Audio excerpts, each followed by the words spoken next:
Y bueno, agradecer a nuestra expositora del día, del día de hoy, ¿no? Araceli Salcedo. Ella es de la División de Procesos de Salida y Tránsito del INVIA, y ella nos va a hacer la presentación del día de hoy. También quiero agradecer a Patricia Sabache, que ha estado coordinando con nosotros esta presentación,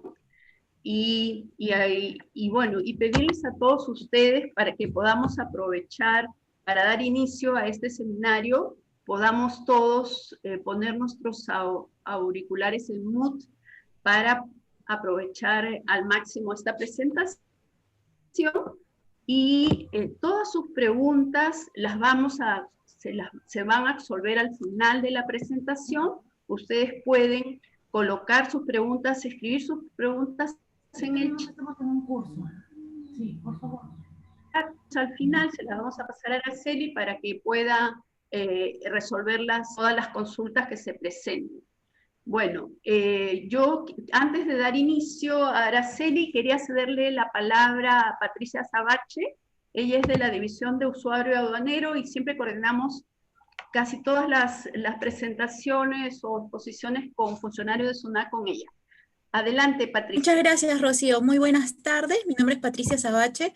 A nombre de la Superintendencia Nacional de Aduanas y Administración Tributaria, les damos también la bienvenida a esta charla virtual acerca de los cambios en la nueva versión del procedimiento de restitución simplificada de derechos arancelarios DROBAC, la cual estará a cargo de la señora Araceli Salcedo Rivas, funcionaria de la División de Procesos de Salida y Tránsito de la Intendencia Nacional de Desarrollo e Innovación Aduanera. Cabe resaltar que como SUNAT venimos haciendo todos los esfuerzos para virtualizar nuestros procesos y alcanzar nuestra meta, que es la aduana digital, ¿no? Somos una de las administraciones públicas que hemos venido avanzando y en gran medida con respecto a la aplicación de estos procesos virtuales, y se van a seguir haciendo implementaciones a lo largo del tiempo, ¿no? Muchas gracias y le damos el pase a Araceli.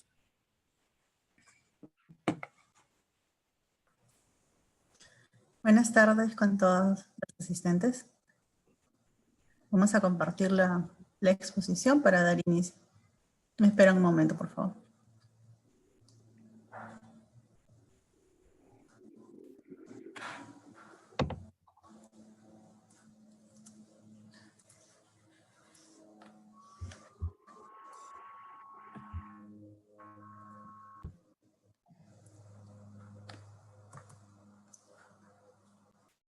Bien, el día de hoy vamos a dar una capacitación sobre la nueva versión del procedimiento general de restitución simplificada de derechos arancelarios, denominado o codificado como DESPA-PG 07, en su nueva versión.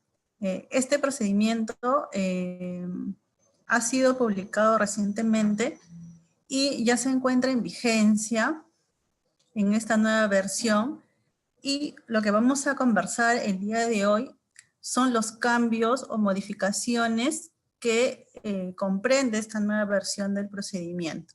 Entonces, antes de ir ya al detalle de las modificaciones más resaltantes, quería comentarles un poco cuál es la motivación de contar con una nueva versión del procedimiento. Una de las más importantes motivaciones para esta nueva versión y sobre la cual giran los principales cambios respecto a la versión anterior es básicamente la eliminación de la presentación física de documentos y la reducción de los traslados de los usuarios a las oficinas aduaneras. Ello originado pues por todo este tema de la pandemia y preocupados por cautelar la salud tanto de los usuarios como de los funcionarios aduaneros que interactúan a raíz de los diferentes procesos o trámites aduaneros, en este caso la tramitación de las solicitudes de restitución. Se instruyó a las áreas normativas para que hicieran una reevaluación de sus procesos de los diferentes regímenes aduaneros a fin de eliminar el tema de la presentación física de documentos y que el usuario, a raíz de esta presentación, tuviera que apersonarse a las oficinas aduaneras.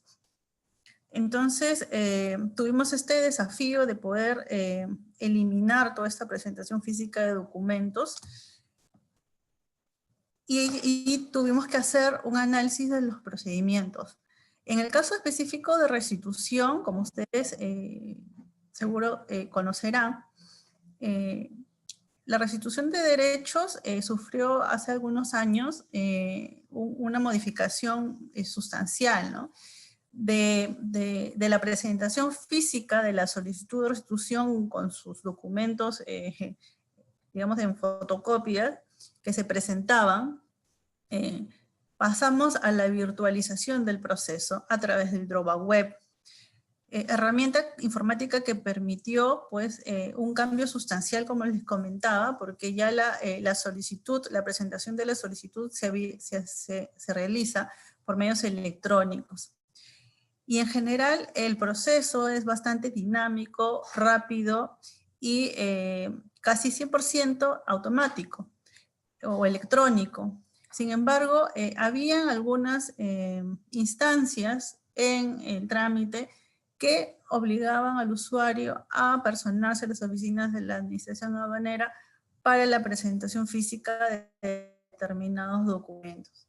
Entonces, lo que van a ver en esta nueva versión que se les va a capacitar es justamente cómo se ha sustituido esta presentación física por una presentación virtual y en algunos casos ya se está eliminando inclusive alguna presentación de documentos, considerando que ya tenemos esos documentos digitalizados en un primer envío. Pero luego vamos ya a tocar a más detalle este tema, ¿no? Pero en realidad la modificación sustancial gira en torno a este tema.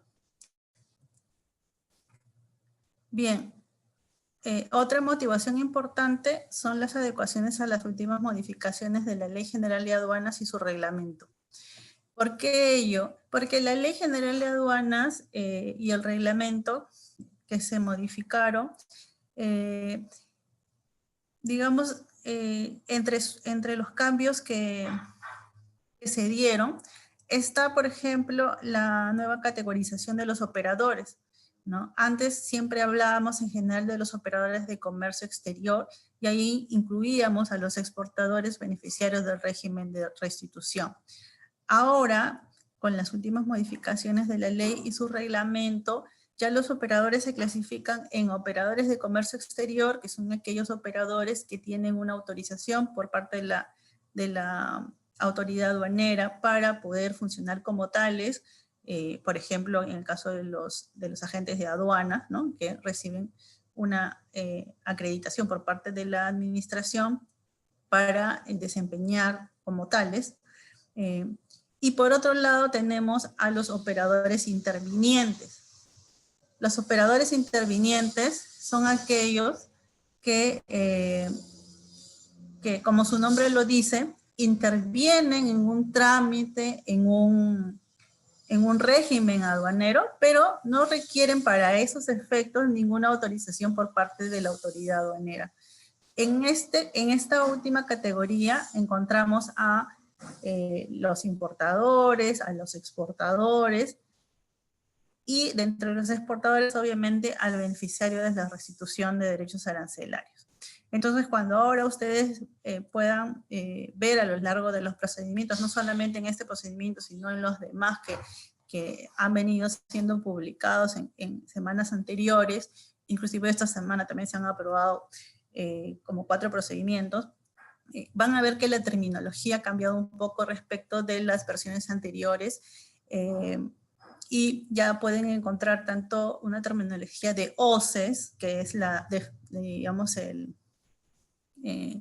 la abreviatura de operador de comercio exterior, y a los OIS, que son los operadores intervinientes, ¿no? Entonces, acá hay que tener muy en cuenta que el OI es el beneficiario, en este caso es un beneficiario de un régimen, porque también están en esta categoría, como les comentaba, el exportador, que no necesariamente tiene que ser beneficiario, y los importadores también, entre otros operadores intervinientes que se han identificado en la misma Ley General de Aduanas modificada.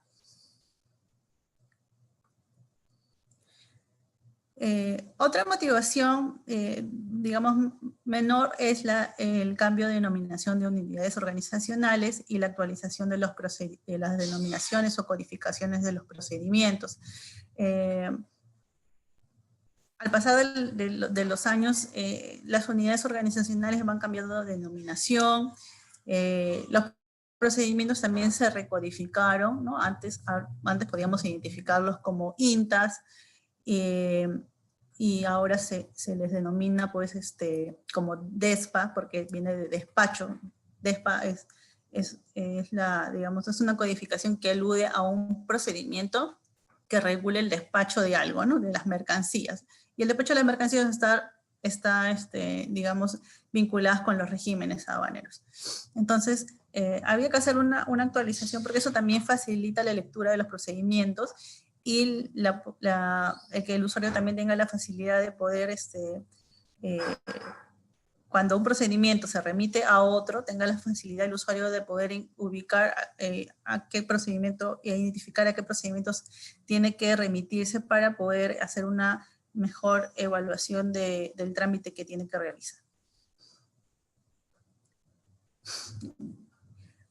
Otra motivación es que en este procedimiento, en esta nueva versión 5, como en otros procedimientos que también están siendo publicados y que van a continuar siéndolo, ustedes van a encontrar un literal sobre notificaciones y comunicaciones electrónicas. Es un literal que estamos utilizando para todos los procedimientos y que tiene una regulación estándar. Es decir, en todos los procedimientos vamos a encontrarlos casi idénticos. No en todos se tiene necesariamente que utilizar, pero digamos que es un literal que sirve para regular de alguna forma el tema de las notificaciones electrónicas al buzón electrónico, ¿no? Para que tanto el usuario como la administración tengan en cuenta que tienen a disponibilidad o a disposición ese mecanismo, ¿no? Que permite realizar una notificación no presencial, es decir, que el usuario tenga que acercarse a una oficina aduanera para que sea objeto de una notificación y pueda discurrir el trámite, o una notificación al domicilio fiscal. Lo que se quiere es impulsar y fomentar más el uso de las notificaciones a buzón electrónico, justamente por las circunstancias en las que estamos atravesando. Y también hay un tema de comunicaciones electrónicas, como ustedes seguramente ya conocen, y para los que no, bueno, es una buena oportunidad para que tomen conocimiento de ello. A raíz de todo ese tema de la pandemia, la SUNAT ha implementado lo que es la mesa de partes virtual, en reemplazo de la mesa de partes física. Esto permite que el usuario no tenga que trasladarse a una oficina de la administración aduanera o en general de la administración tributaria para poder presentar un expediente. Simplemente ingresa al portal web de la SUNAT con su clave SOL, puede, o ya sea con su clave SOL, o ya sea, si es que no tiene clave SOL, igual puede ingresar a la mesa de partes virtual y llenando algunos cuantos datos, puede presentar algún expediente solicitando o requiriendo alguna información o haciendo algún pedido en algún trámite aduanero, ¿no? Y se le va a dar el trámite y puede tener la facilidad de hacer un seguimiento de ese expediente. Entonces, en este literal también ustedes van a poder encontrar algún tipo de regulación respecto de ello, ¿no? Lo vamos a ver más adelante con más detenimiento. Y también se menciona algo de la CEU y la SECA. Algunos de ustedes quizás tengan alguna familiaridad con estos términos. La CEU es la casilla electrónica del usuario y la SECA es la casilla electrónica corporativa aduanera, ¿no? En realidad son correos electrónicos que en algún momento se utilizaron para poder, digamos, tener una comunicación más fluida entre el administrado o el usuario y la administración, ¿no? Y bueno, facilitó mucho la comunicación, pero eso fue antes de que tuviéramos disponible la mesa de partes virtual. Entonces, ahora le estamos dando, como institución, la SUNAT le está dando mucho más fuerza a este tema de la MPB SUNAT sobre las comunicaciones que antes eran un poco más frecuentes a través de estos correos electrónicos registrados, ¿no? Y bueno, por último, otra motivación importante es que, digamos, otro aspecto importante que hay que considerar es que, teniendo en cuenta que los cambios que se han hecho en esta nueva versión, no solo se han hecho en este procedimiento, sino en varios procedimientos, ¿no? O sea, las personas que están, digamos, más familiarizadas y siguen los temas aduaneros, no solamente el de restitución, sino en general los diferentes temas aduaneros que hay, de los diferentes regímenes, han podido notar de que en las últimas semanas se han publicado muchos procedimientos, ¿no? Modificaciones a procedimientos o nuevas versiones. Entonces, la aduana ha hecho un esfuerzo grande por, como les decía al principio, por evaluar los trámites e eliminar en la medida de lo posible, ¿no? Toda aquella presencia física del usuario, la presentación física de documentos. Entonces, hacer eso en una gran cantidad de trámites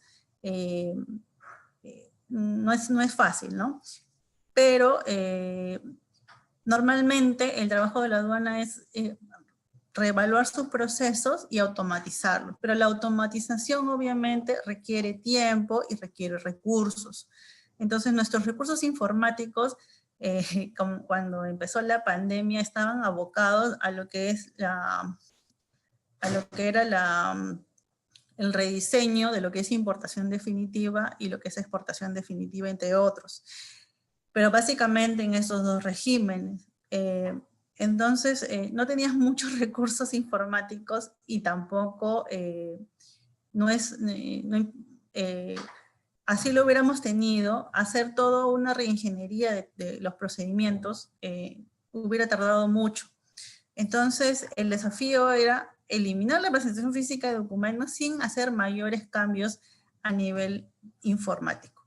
Entonces, solo nos permitieron hacer unos cambios muy pequeñitos porque, como les comentaba, necesitábamos un cambio más o menos rápido y con la utilización de poco recurso informático, porque nuestro recurso estaba abocado en la implementación de los nuevos procesos de importación definitiva y exportación definitiva, que su implementación ya está, pues, en exportación definitiva ya está terminando y en importación entiendo que ya está por terminar. Entonces, teniendo en cuenta todas estas consideraciones, estas motivaciones, este escenario, vamos a pasar a ver ya, digamos, los principales cambios, ¿no? No vamos a ver todo el proceso porque ya el proceso en sí no ha cambiado mucho, como les digo, porque no ha habido mayores cambios informáticos y el trámite en sí está, digamos, sistematizado desde hace ya algunos años, ¿no?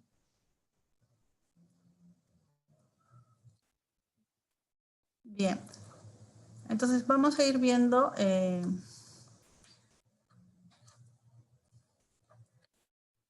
los principales cambios. Ustedes saben, los procedimientos están divididos en rubros o en secciones, ¿no? Entonces, en la sección de disposiciones generales, que es la sección 6, en el literal A, que regula lo que es el procedimiento, aquí había una disposición en la versión anterior que señalaba que la notificación, o sea, que el dropback web, que es el módulo, el aplicativo, ¿no?, a donde ustedes entran para hacer el trámite, para enumerar su solicitud de restitución, realizaba notificaciones automáticas, ¿no?, al buzón electrónico del beneficiario o del solicitante de la restitución. De todos aquellos actos que se iban generando como consecuencia del trámite de la solicitud o restitución. Y también señalaba la fecha que surtía efecto esta notificación. Entonces, ese numeral ya ustedes no lo van a encontrar. Y no significa por ello que ya no existen las notificaciones al buzón electrónico, antes buzón SOL, o sea, sino simplemente es que sea reubicado en una sección, que es la sección 7, sobre notificaciones a través del buzón electrónico. ¿Ok? El sistema, como le digo, no ha sido cambiado, se ha mantenido tal cual, y por ello va a seguir haciendo las notificaciones electrónicas al buzón electrónico del solicitante o beneficiario de la misma forma como lo ha venido haciendo, ¿no? Entonces, ahí no hay mayor cambio. Solo les quería comentar porque seguramente cuando ustedes comiencen a comparar no van a encontrar y van a pensar que de repente algo ha cambiado ahí porque no van a encontrar su correlato en el mismo, digamos, la misma disposición en la nueva versión 5. Ha habido también una actualización de la tasa de restitución, porque el procedimiento ya tenía algunos años y ahí la tasa era del 4% y ha cambiado al 3%, entonces se ha aprovechado esa nueva versión para actualizar la tasa, para determinar el monto a restituir, ¿no? Que ustedes ya saben que es un porcentaje sobre el valor FOB de exportación. Bien. Luego tenemos este tema, que es un tema que yo sé que es de interés de muchos, que tiene que ver con los requisitos y documentos con los que debe contar el exportador, el beneficiario, ¿no? Como ustedes saben, y para los que no, igual les hago un breve comentario para que un poco se ubiquen, en lo que es restitución de derechos, hay varios requisitos que se deben cumplir para acceder al beneficio. Entonces, uno de ellos es que el exportador sea productor, es decir, que sea el que elabore o fabrique el bien exportado. Bien, ahora, esa producción, él puede hacerlo directamente, es decir, él compra, por ejemplo, la materia prima, tiene la mano de obra, ¿no? Y él elabora sus bienes exportados, ¿no? El exportador está a cargo de la elaboración del bien exportado. ¿Okay? Al comprar la materia prima, comprar los insumos, tiene la mano de obra, fabrica directamente los bienes exportados y luego hace todo el trámite de la exportación y la mercancía se embarca y llega pues a su destino, ¿no? Entonces allí el exportador es un exportador directo porque hace la producción de forma directa, directamente tiene el dominio sobre toda la producción. Pero la norma también le permite que este exportador pueda encargar la producción a un tercero, ya sea la producción total o la producción parcial del producto, ¿no es cierto? Entonces, si por ejemplo, para elaborar un producto yo tengo que realizar 3 etapas, una de ellas yo puedo encargarle a un tercero para que la realice. ¿Okay? Entonces, ese tercero va a ser esa parte del proceso. O de repente, yo no voy a hacer ninguna de las etapas del proceso productivo y le voy a encargar esa producción a un tercero. Entonces, en ese caso, cuando la producción es por encargo, ya sea que sea el encargo total de la producción o parcial, el procedimiento establece que se debe, que el usuario, o sea, en este caso el beneficiario, debe contar con una factura o un recibo por honorarios que acredite el servicio prestado. ¿Ok? Entonces, eso es algo que el procedimiento siempre ha dicho y eso ha estado siempre en las normas que regulan la restitución de derechos arancelarios. Lo que se ha señalado en esta nueva versión del procedimiento es que la descripción o el tipo de servicio consignado en esta factura debe contener las características o rasgos fundamentales del servicio brindado. ¿Qué pasa? Que cuando uno emite una factura, por lo general se emiten facturas para este caso de la producción por encargo, cuando emite una factura, obviamente tiene determinada información que debe consignar en esta factura, en este comprobante de pago. Uno de los datos que debe llenar o debe consignar es la descripción o el tipo de servicio. Eso está señalado en el reglamento de comprobantes de pago. Entonces, ahora bien, como ese es un requisito de la factura, ¿no? Y también de recibo por honorario, se debe consignar la descripción o el tipo de servicio prestado. Entonces, lo que se está precisando aquí es de que esa descripción o servicio debe contener las características o rasgos fundamentales de ese servicio brindado. ¿Por qué se ha hecho esta precisión? Esta precisión obedece a que, digamos, si bien es cierto que queda claro para todos que hay un rubro de descripción o tipo de servicio dentro de la factura que debe ser llenado, digamos, pueden haber interpretaciones respecto a qué tanto detalle debe haber en esta descripción o servicio o tipo de servicio, ¿no? Entonces puede haber alguien que diga, bueno, la descripción puede ser muy genérica y puede haber otras personas que consideran que la descripción debe ser mucho más detallada. Entonces, como este es un documento, un comprobante de pago, que lo que va a hacer es sustentar un requisito, que es la producción por encargo, entonces, digamos que este aspecto de la descripción o el tipo de servicio es un elemento importante, porque hay que considerar que el trámite de la restitución es un trámite bastante breve, ¿no? El beneficiario lo que hace es solicita la restitución, es decir, ingresa una serie de información en un formato electrónico. A medida que va ingresando la información, el sistema va haciendo determinadas validaciones, ¿no? Y él va avanzando en el llenado en la medida que va superando esas validaciones, ¿no? Y luego, cuando ya ha hecho todo el llenado, envía la solicitud y esta va a tener una numeración. Pero antes de ello, ha adjuntado una serie de documentación en forma digitalizada, ¿no? Las escanea y las adjunta, una serie de información, en este caso una factura por producción por encargo. Entonces,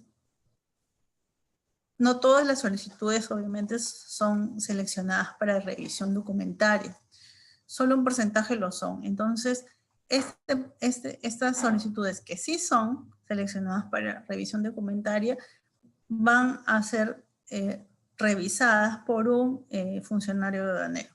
Ahora, el funcionario aduanero obviamente tiene un tiempo muy limitado para poder hacer la revisión, ¿no? Entonces, y obviamente, como el tiempo es muy limitado para hacer la revisión y poder definir si va a ser, o sea, le va a otorgar o no el beneficio al solicitante, hace una revisión rápida de los documentos que se le adjuntan. Entonces, los documentos que se adjuntan y que se piden que se adjunten en este proceso tienen obviamente una finalidad, ¿no? Una finalidad que es acreditar el cumplimiento de determinados requisitos, porque no se le puede pedir pues que presente o que acredite todos los requisitos de la restitución, porque entonces el proceso se dilataría mucho. Entonces, por lo menos se le pide, digamos, la acreditación de los requisitos fundamentales, ¿no?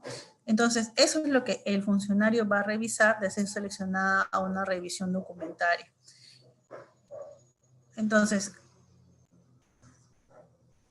por lo menos la descripción que figura en la factura debe ser tal que le cause determinada convicción al funcionario para que pueda decir que sí cumple con ese requisito de producción por encargo. Obviamente puede haber casos en los cuales el funcionario, pues, no sé, sea de la opinión de que de repente las características o el detalle que se debe describir en esa factura debe ser mucho mayor, ¿no?, al que se consigna en una factura, porque obviamente como no había digamos, una mayor precisión en el procedimiento, entonces alguien puede decir, no, acá necesito más detalle todavía. Entonces, hemos querido un poco, también con el fin de orientar al usuario, lo que hemos querido es, en el procedimiento, establecer, digamos, un punto medio, ¿no?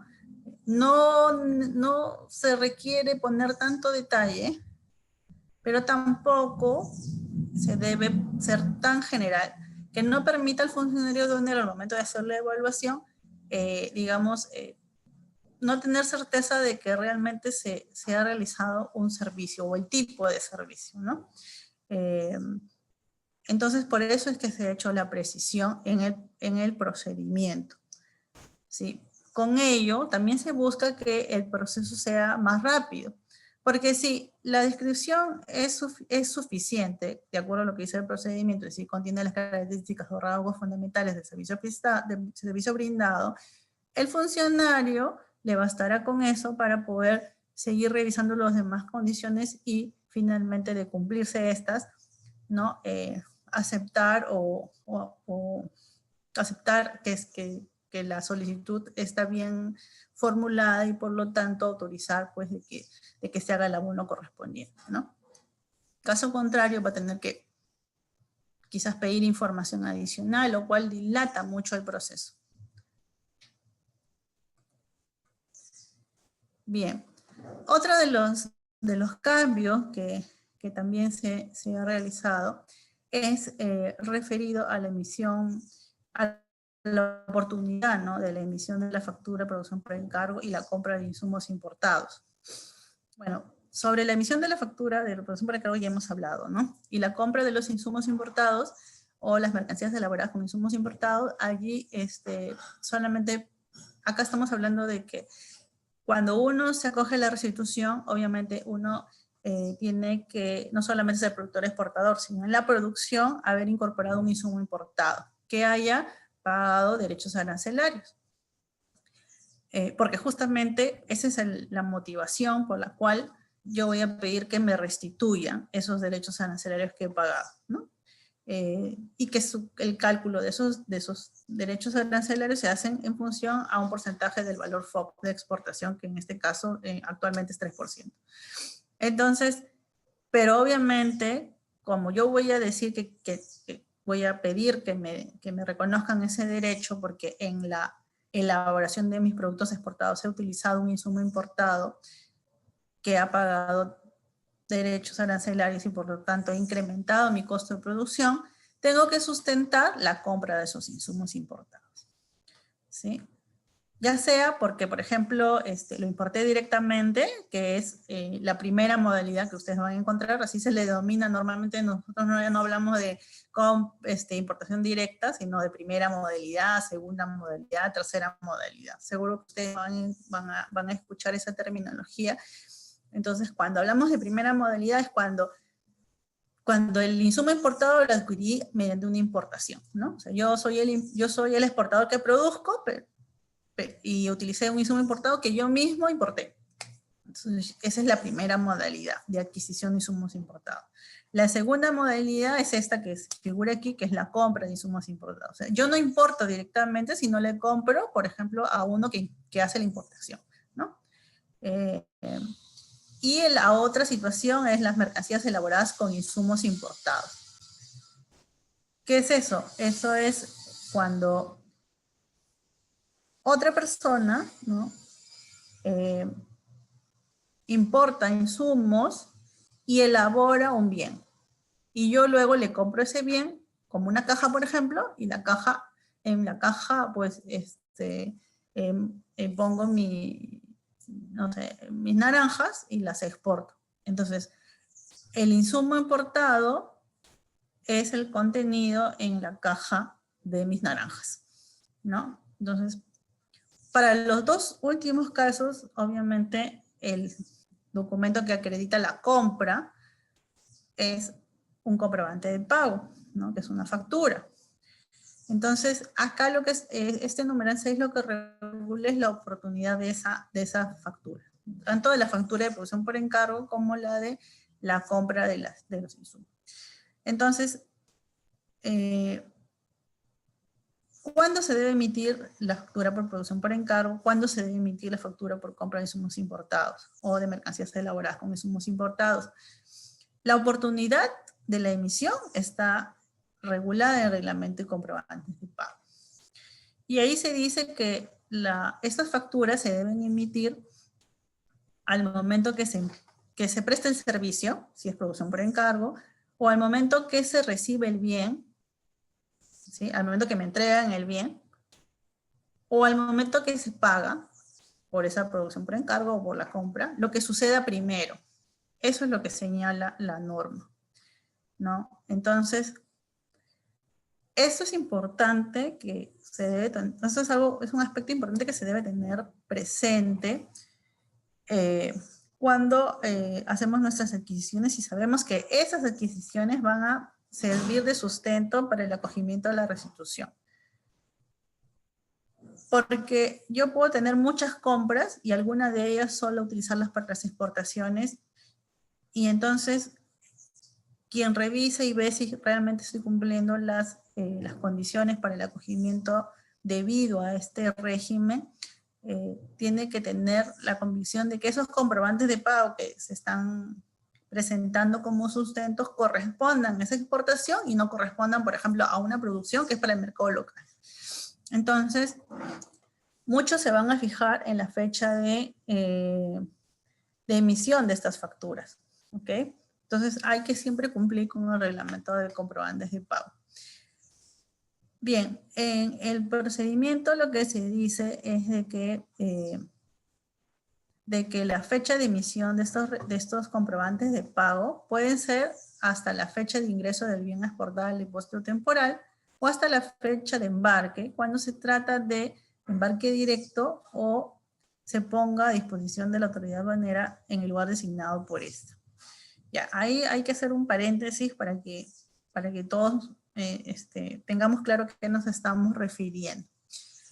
Una mercancía que se va a exportar, antes de exportar, o sea, antes de que se embarque, debe ser puesta a disposición de la autoridad aduanera, porque la autoridad aduanera puede decidir revisarla o no, ¿verdad? Que esos son los canales, el rojo o el verde. Bien, entonces, existen 3 lugares donde una mercancía que se va a exportar puede ser puesta a disposición de la autoridad aduanera. Una mercancía puede ingresar a un depósito temporal, en primer lugar, ¿no?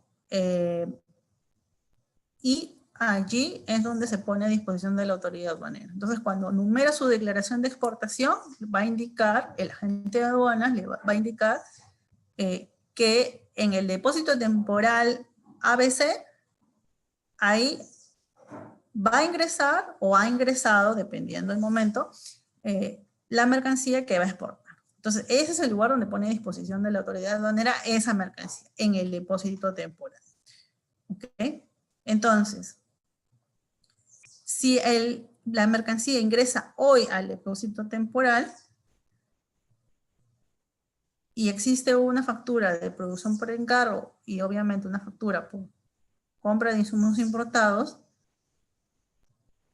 y estamos diciendo que la oportunidad de emisión de esas facturas tiene que ser en la fecha en que se realiza la producción o que se entrega el bien, o sea, el insumo, ¿no? O el pago, lo que suceda primero, entonces la fecha de la factura, ¿sí?, de producción por encargo o de compra de insumos, no puede ser posterior al ingreso del bien a exportar al depósito temporal. No podría ser después, porque se entiende que el bien exportado ya está terminado, o sea, ya alguien le hizo la producción, ¿no? Y ya el insumo importado ya se incorporó en ese bien antes de que ingrese esa mercancía al depósito temporal. Entonces, si hoy ingresa la mercancía, mercancía, terminada, obviamente, porque para eso ingresa en el depósito temporal, ¿no? Para embarcarse, para hacer su trámite de exportación y embarcarse, esa factura no puede ser emitida después. Eso es lo que dice. No puede ser emitida después. O sea, siempre tiene que cumplirse el reglamento de comprobantes de pago, pero obviamente nunca podría tener una fecha posterior, porque si una fecha posterior, lo que va a pensar obviamente el funcionario es que esa factura corresponde a la producción de otros bienes, no de este bien que estoy exportando. ¿Okay? Entonces, así como existe el depósito temporal como un lugar donde se pone a disposición de la autoridad aduanera la mercancía a exportar, también existen otros dos lugares adicionales. Uno es el embarque directo, que es el local designado por el mismo exportador, ¿sí? Entonces, yo tengo mi planta y yo digo, voy a enumerar mi declaración, y en la declaración yo señalo que la mercancía es puesta a disposición de la autoridad aduanera, ¿dónde? En mi local. Y desde ahí yo voy a exportar. Entonces, si sale seleccionado canal rojo, lo que va a pasar es que la autoridad aduanera va a hacerme el reconocimiento físico en mi local. Y con el nuevo modelo, eventualmente, si por ejemplo no se trata de un perecible, será en el puerto. Ahí me hará el reconocimiento físico.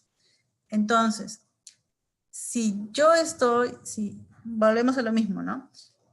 Si yo voy a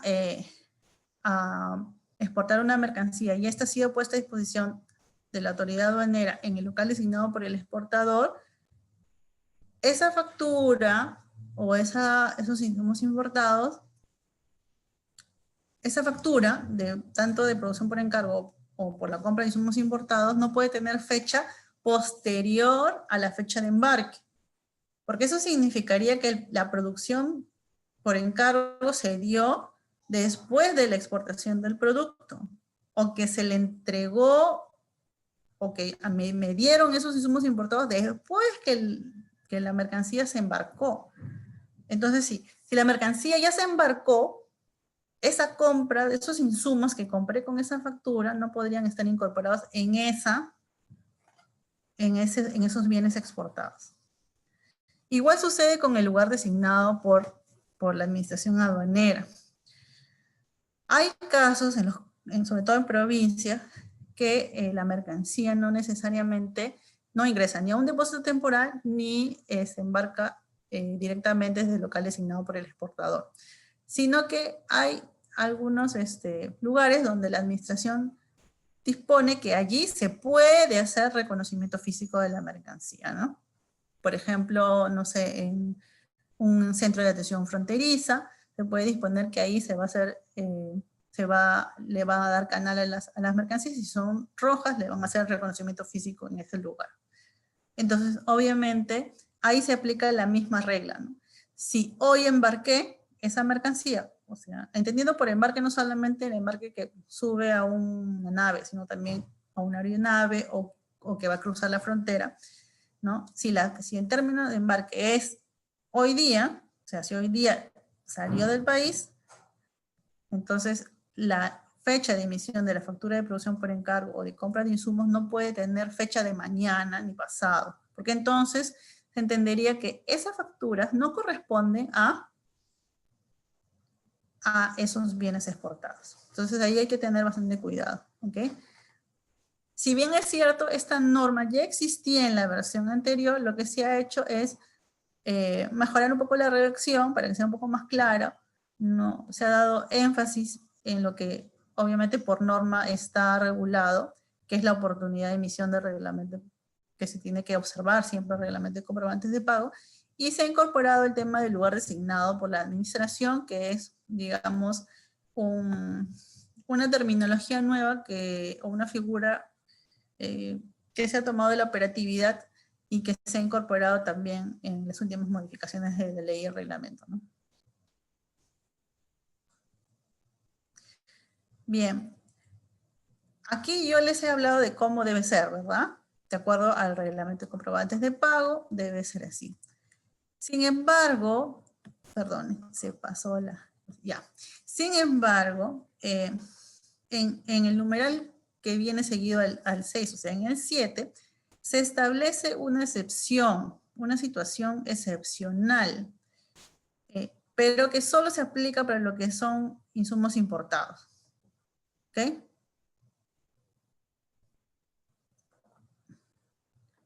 Si yo tuviera, ¿no?, digamos, una factura por compras de insumos importados posterior al ingreso al depósito temporal o posterior a la fecha de embarque, en un caso excepcional, la administración aduanera te va a aceptar esa factura como sustento de la compra del insumo importado siempre que se presente una guía de remisión por el traslado de esos insumos, o sea, vinculada a esa factura, siempre y cuando esa guía de remisión cumpla con la fecha de emisión anterior, ¿no? O sea, las guías de remisión siempre se emiten al momento o antes del inicio del traslado, ¿no? Eso es lo que también dice el reglamento de comprobantes de pago. Entonces, si, por ejemplo, yo terminé de hacer mi producción ayer, ¿no? Tengo una guía de remisión de insumos importados emitida ayer. Vamos a suponer que compré unas cajas importadas y con esas cajas yo, digamos, las utilicé para las naranjas que iba a exportar. Entonces, tengo una factura que es posterior al embarque. El embarque ha sido hoy. La factura se emitió con fecha de mañana, digamos, para hacerle una línea en el tiempo, ¿no? Entonces, hoy embarco. La factura es de mañana, pero tengo una guía de remisión de ayer, ¿ok?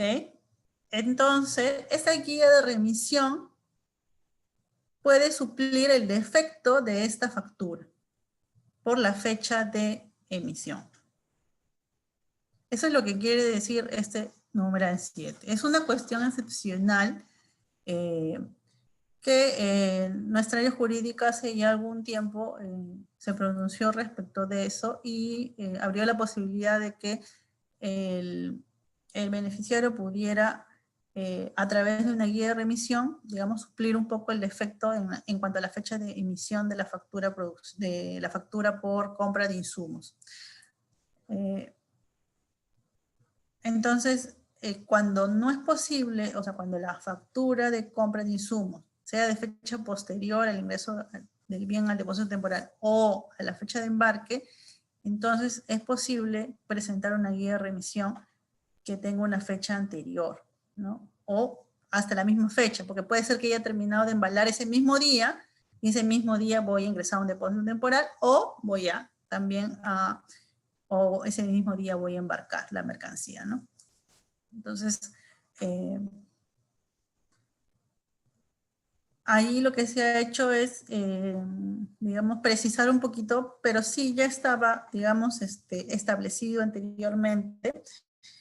Y es más, el mismo sistema, el DROBA Web, cuando uno genera la solicitud de restitución e ingresa un número y una fecha de factura por compra de insumos importados con fecha posterior al embarque o al ingreso al depósito temporal, genera un aviso donde dice que como la fecha es posterior, debe ingresar los datos de una guía de remisión. Entonces, si yo tengo esa guía de remisión con fecha anterior, la ingresaré y el sistema me lo va a aceptar. Pero si yo no tengo una guía de remisión con fecha anterior, entonces no voy a poder sustentar mi compra de insumo importado, ¿ok? Porque tengo este problema con el tema de las fechas. Entonces, el consejo es que todos los documentos que ustedes que se van generando a lo largo del proceso productivo de las compras, observen que siempre se cumpla lo regulado en el reglamento de comprobantes de pago. En este caso, la oportunidad de emisión es importante, ¿no? En otro caso puede ser la información que se consigna en el comprobante de pago también. ¿Ok? Siempre es importante observar esas normas conexas porque cuando se hace una evaluación, ya sea como consecuencia del mismo trámite o como consecuencia de una fiscalización posterior, todos esos aspectos se evalúan en su conjunto, ¿no? Bien. En esta parte de disposiciones generales, también se ha previsto una facultad que en verdad la tiene el funcionario para cualquier trámite aduanero, ¿no? En general, que es la facultad del funcionario aduanero a cargo de la revisión de la solicitud de requerir presentación de información o documentación adicional en caso la información consignada en la documentación presentada no resulte suficiente para acreditar el cumplimiento de los requisitos para el acogimiento a la restitución. Entonces, esta facultad en sí, o sea, no requiere estar en el procedimiento para poder cumplirse. Sin embargo, se ha colocado como una suerte también de orientación, ¿no? Porque a veces, obviamente, el beneficiario que hace el trámite dice, pero ¿dónde está tu facultad? ¿No? En verdad la facultad o la potestad aduanera está en la Ley General de Aduanas, ¿no?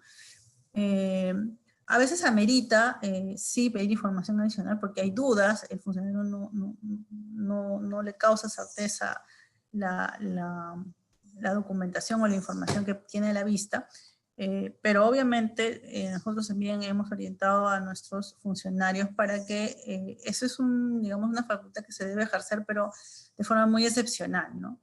Muy excepcional porque lo ideal es que el trámite se evalúe y se emita un pronunciamiento, un acto administrativo en base a la información con la que se cuenta, ¿no? Pero también puede servir en algunos casos en los cuales digamos, el usuario tiene algún otro medio para acreditar y para despejar las dudas que pueda tener el mismo funcionario y para evitar también de que finalmente pues le rechacen, ¿no?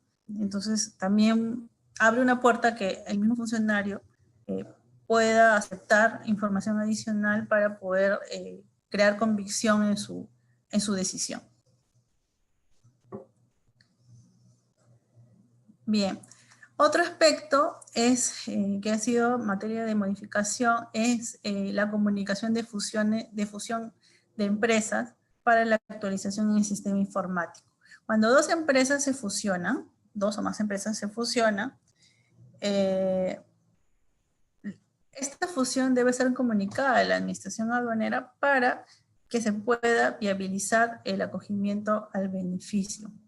¿Por qué? Porque yo puedo tener una empresa A y una empresa B. La empresa B absorbe a la empresa A y luego la empresa B, que absorbió a la A, quiere acogerse a la restitución por las exportaciones de esta empresa A.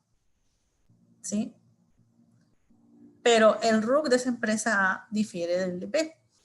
Entonces, cuando ingresa al aplicativo web y hace referencia a las exportaciones de esta empresa A, el sistema le va a rechazar porque el RUC de quien ingresó a la solicitud es diferente al exportador que aparece en esas declaraciones. ¿Ok? Entonces, el usuario tiene que hacer un trámite previo a la presentación de sus solicitudes, que es comunicar esta fusión para que se actualice en el sistema. Entonces, el procedimiento siempre ha contemplado esta comunicación, pero se hacía a través de la mesa de partes, ¿no? Iba con su expediente, lo presentaba, su expediente foliado, no lo presentaba, le daban su cargo y el expediente pues se era derivado al área competente para hacer la actualización. Bueno, esto ha cambiado en el sentido de que ya, como les comentaba al principio, ya no hay una presentación en mesa de partes, sino que la presentación se hace a través de la mesa de partes virtual, con lo cual lo que tienen que hacer es ingresar al portal de la SUNAT, llenar una información y a través de su clave SOL, porque este sí es beneficiario, obviamente tiene RUC, y adjuntar, poner su solicitud, ¿no? de que desea comunicar esa fusión y consignar la información sobre la ficha registral, ¿no? Porque nosotros disponemos de esa información, entonces simplemente tiene que consignar la información para poder identificar la ficha registral donde consta esa fusión, ¿no? Y si tuviera alguna documentación sustentatoria que adjuntar, la puede escanear y subir en el momento en que, subir al sistema en el momento que va a presentar su solicitud por la mesa de partes virtual, ¿no?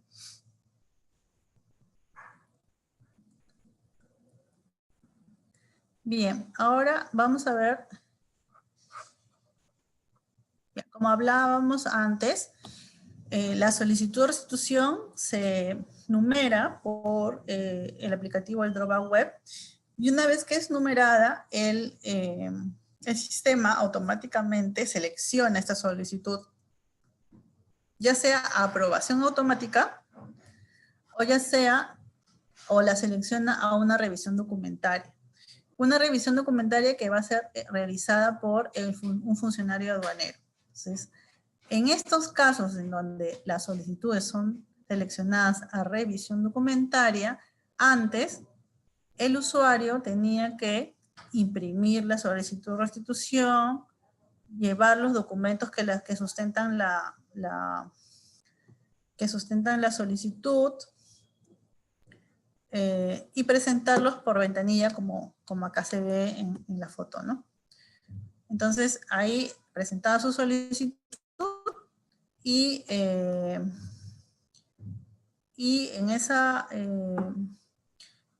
eso ingresaba y obviamente pues lo revisaba un funcionario, ¿no? Bien, ahora con esta nueva versión de esa presentación de ventanilla o por mesa de partes ya no va a existir, ya no existe, mejor dicho, porque ya el procedimiento está vigente. Y lo que se tiene que hacer es remitir la información digitalizada a través de la MPB. En el mismo plazo de antes, o sea, si antes habían dos plazos siguientes a la numeración de la solicitud de restitución para presentar físicamente los documentos, ahora lo tienen que presentar, pero a través de la MPB. ¿Ok? ¿Qué es lo que tiene que presentar? Tiene que presentar todos los documentos que están acá. La factura por la compra de los insumos importados y la guía de remisión si es que corresponde. Pero si son electrónicos, obviamente no tiene que presentarlo porque ya lo tenemos nosotros. La declaración jurada de proveedor local, según anexo 2, la factura que acredite servicio prestado, cuando se trate de factura, salvo que se trate de factura electrónica, la documentación que acredite la exclusión de las empresas vinculadas. ¿Sí? Cuando ya dos empresas ya no están vinculadas, también eso es algo que se declara en la solicitud de restitución y entonces también hay que presentar la documentación. ¿Sí? Se elimina la solicitud impresa del sistema, porque eso también se presentaba, pero ahora ya no se va a presentar. En algunos casos, esta solicitud impresa de sistema se pedía porque, digamos, la presentación que había al usuario es más amigable y facilita digamos, la revisión, ¿no?, de esta solicitud que sale impresa en el sistema. Entonces, ¿se acuerdan que se les comentó que habían pocas, digamos, implementaciones informáticas, solo teníamos recursos para hacer unas implementaciones mínimas? Bueno, una de esas pocas implementaciones que digamos que se pudieron trabajar es que esta solicitud que le aparece o que el usuario puede visualizar, que el funcionario no, porque en el momento que se hizo digamos, el Dropbox Web, no se contempló que la misma visualización que tuviera el beneficiario la tuviera el funcionario. Lo que se ha pedido es de que el funcionario ahora pueda tener esa misma visualización para ya no tener que pedirle la solicitud impresa, ¿ya? Sin embargo, digamos, como comentaba, los recursos informáticos han sido un poco escasos. Y por las razones que ya les había comentado, en varios regímenes ha habido como requerimientos pequeños para sistemas, que al final se han juntado igual, digamos, no se pueden atender de la manera tan rápida como quisiéramos. Entonces, esta solicitud impresa, en verdad, si bien es cierto, se ha eliminado del procedimiento, aún todavía no está disponible para el funcionario, ¿no? Se prevé que, digamos, en lo que queda del año, ¿no? Sí, pues en diciembre, ya se cuente con esa solicitud impresa, entonces ya no será necesario que se pida para facilitar un poco la labor del funcionario, ¿no? Así que para fin de año esperamos ya tener ya esta solicitud, la que ustedes pueden ver, también la ve el funcionario para que facilite su trabajo y la atención de las solicitudes. Bien, en principio, estos son los datos estos son los documentos que deberían ustedes presentar, ¿no? Primero lo presentaban de manera física y ahora tendrían que presentarlos de manera electrónica a través de la MPB. Pero hay un detalle, ustedes seguro están viendo estos documentos, ¿no? Y estos documentos son los mismos documentos que ustedes han digitalizado al momento de presentar la solicitud de restitución, ¿no? Porque cuando ustedes numeran la solicitud de restitución, el sistema le pide que digitalicen determinados documentos, ¿verdad? Entonces, nosotros dijimos, bueno, si ya el usuario lo ha digitalizado al momento de la solicitud de restitución, de que numeraron la solicitud de restitución, entonces ya no deberíamos pedirle que digitalice 2 veces, ¿verdad? Ni que lo envíe.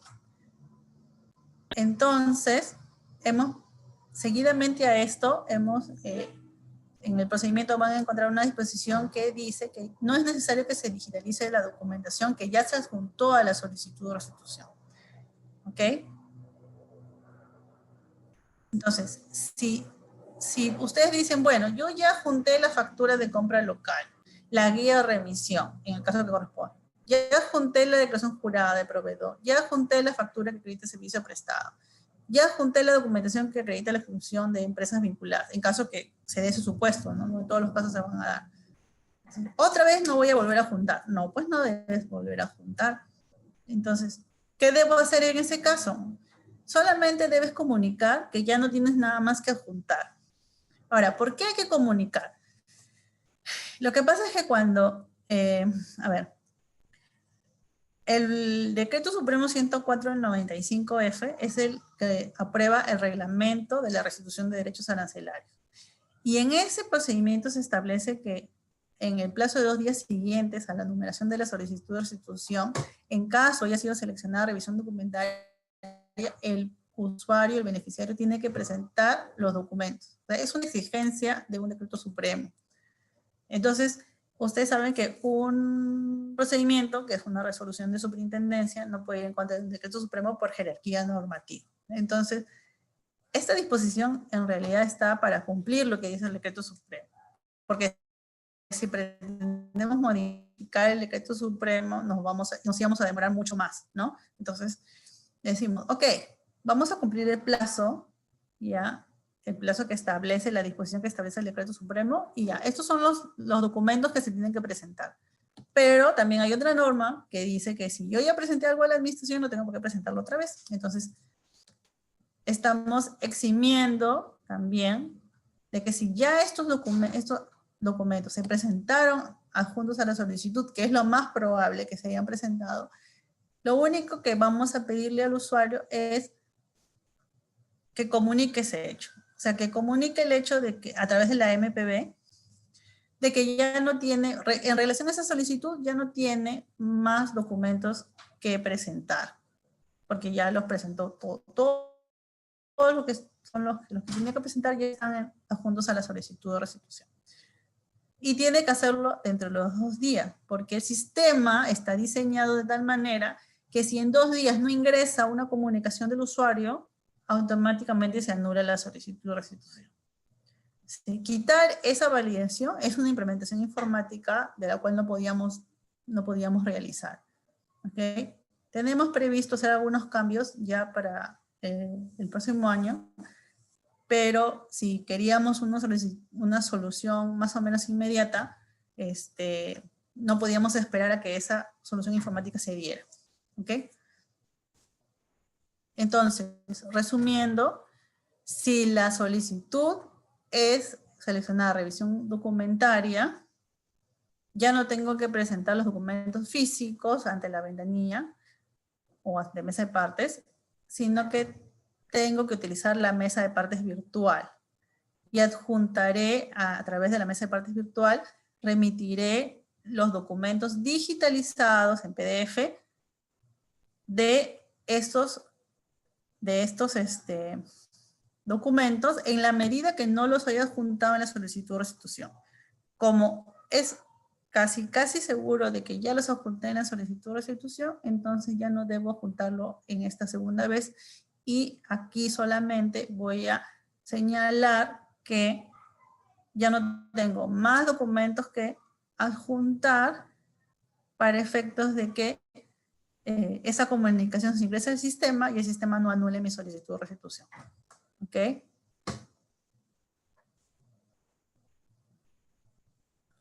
Ahora bien, cuando nosotros o cuando los beneficiarios presentan su solicitud de restitución, adjuntan los documentos en TIFF, que es un formato, el formato TIFF. Ese formato se va a cambiar y ya no va a tener que hacerlo en formato TIFF, sino en formato PDF. Eso es un beneficio del usuario porque es mucho más fácil. Todos ya ahora manejamos PDF, ¿no? Y además que en el formato PDF se puede escanear a colores. En el TIFF entiendo que no. Y además la visualización es mejor en PDF que en el TIFF. Entonces, pero eso también va a estar para fin de año, esa adecuación. Mientras tanto, seguimos digitalizando en TIFF para el efectos de la solicitud de restitución. Para efectos de la MPB sí es PDF. ¿Ok? Entonces, seguro que ya cuando ya esté implementado se va a comunicar a través del portal de la SUNAT el cambio, y también al momento del registro de la solicitud también el mismo sistema avisa y dice que, por ejemplo, el escaneado, el documento digitalizado no está en formato PDF, ¿no? Entonces ya ustedes saben, ya cambió, entonces ya no tengo que hacerlo en TIFF ni en PDF, ¿no? Pero igual vamos a habilitar nuestros canales para comunicar el cambio de de TIFF a PDF en el momento que se envía por la solicitud con los documentos digitalizados para su numeración. Bien. Entonces,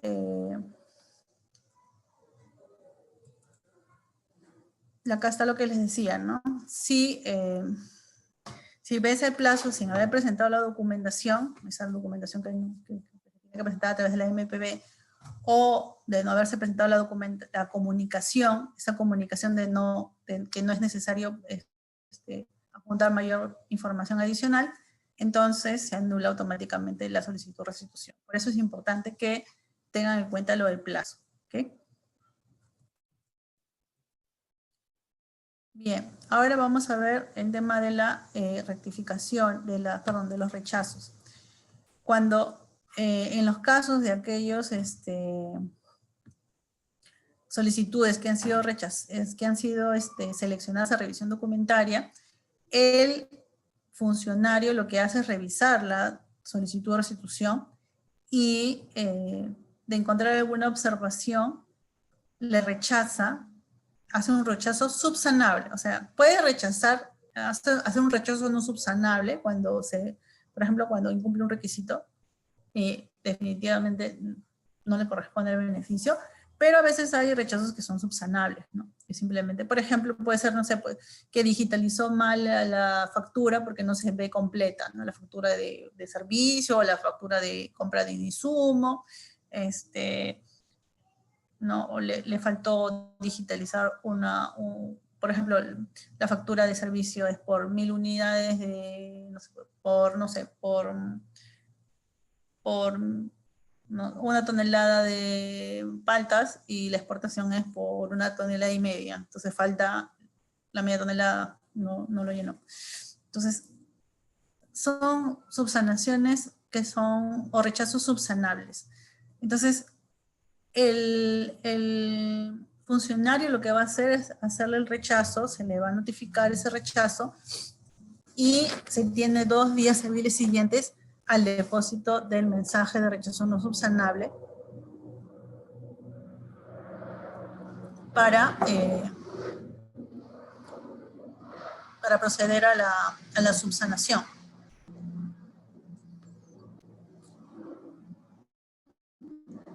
Entonces, acá es importante tener en cuenta de que existe una subsanación electrónica. ¿Qué cosa es una subsanación electrónica? La subsanación electrónica es aquella que te permite cambiar los datos de la solicitud de restitución.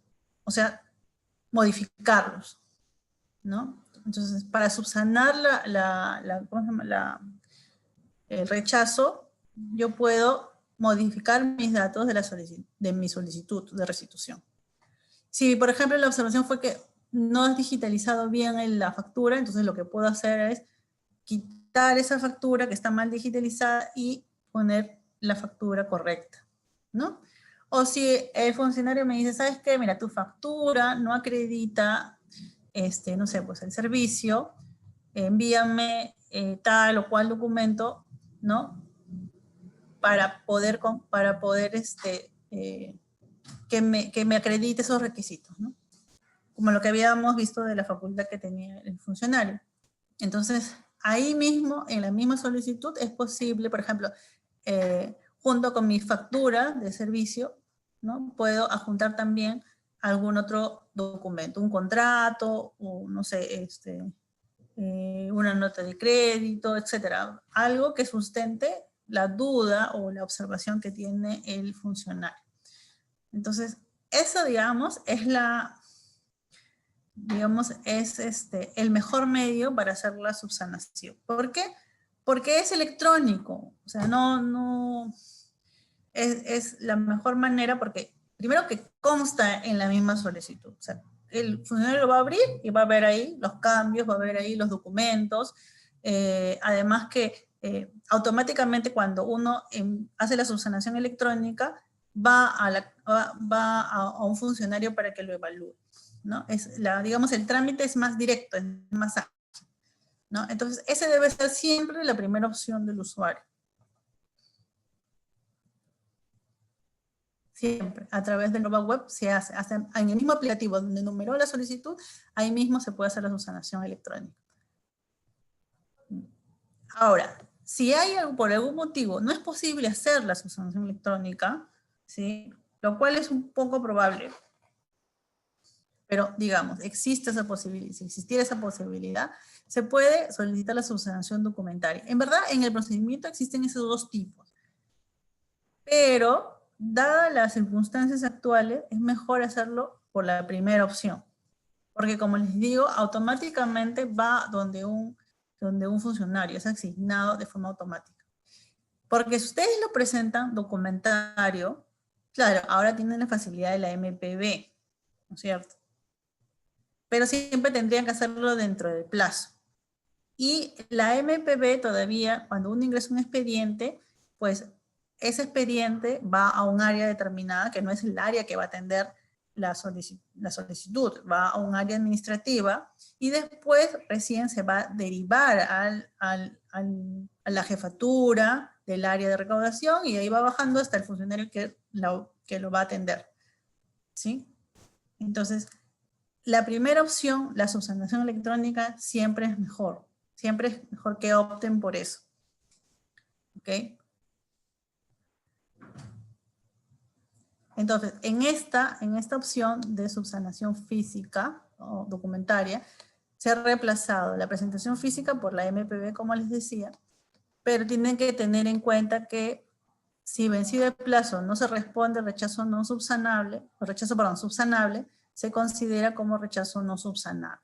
Entonces, siempre hay que observar esos 2 días. En esos 2 días hay que presentar la documentación para que no termine como rechazo no subsanable y tengan que iniciar otra vez el trámite. ¿Ok? Bien.